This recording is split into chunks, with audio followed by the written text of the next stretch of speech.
মিয়ানমারের মুসলিম সংখ্যালঘু জনগোষ্ঠী রোহিঙ্গাদের ওপর জাতিগত নিধন চালানোর অভিযোগে দেশটির বিরুদ্ধে করা মামলার শুনানি শুরু হয়েছে। জাতিসংঘের শীর্ষ আদালত আইসিজেতে গাম্বিয়ার করা মামলার প্রথম পূর্ণাঙ্গ শুনানি এটি। সোমবার শুরু হওয়া শুনানিতে গাম্বিয়া অভিযোগ করে, সংখ্যালঘু মুসলিম রোহিঙ্গাদের নির্মূল করতে তাদের জীবনকে বিভীষিকাময় করে তুলেছে মিয়ানমার।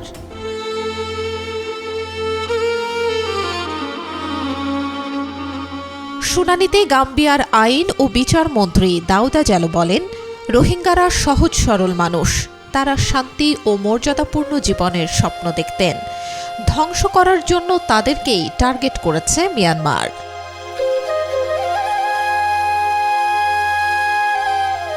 আরও বলেন, মিয়ানমার রোহিঙ্গাদের স্বপ্নকে শুধু অস্বীকারই করেনি, বরং তাদের জীবন বিভীষিকাময় করে তুলেছে। তারা এমন নৃশংসতা, সহিংসতা ও ধ্বংসযজ্ঞের শিকার হয়েছেন যা কল্পনাও করা যায় না।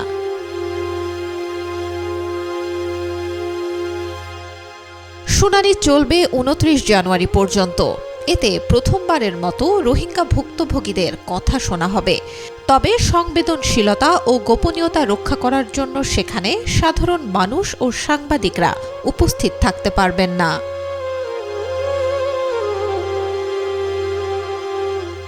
গত এক দশকেরও বেশি সময় ধরে মিয়ানমারের সংখ্যালঘু মুসলিম সম্প্রদায় রোহিঙ্গাদের উপর জাতিগত নিধন চলছে। তবে 2017 সালে মিয়ানমারের সেনাবাহিনী রোহিঙ্গাদের ওপর বড় ধরনের হামলা চালায়। ব্যাপক হত্যাযজ্ঞ, ধর্ষণ ও ঘরবাড়িতে অগ্নিসংযোগের ঘটনা ঘটে। হামলার মুখে বাস্তুচ্যুত হন অন্তত 7,30,000 রোহিঙ্গা। আশ্রয় নিতে বাধ্য হন বাংলাদেশে।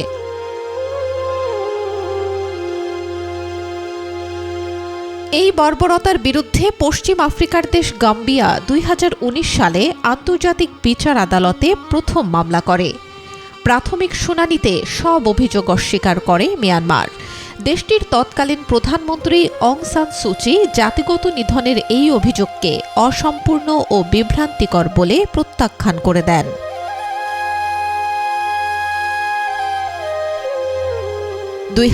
সালে মিয়ানমারের বিরুদ্ধে অন্তর্বর্তী আদেশ জারি করেন আইসিজে।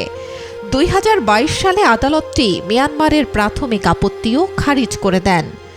গাম্বিয়াকে আইসিজেতে মামলা করতে মুসলিম সংখ্যাগরিষ্ঠ 57 দেশের জোট ইসলামিক সহযোগিতা সংস্থা ওআইসি সহযোগিতা করে।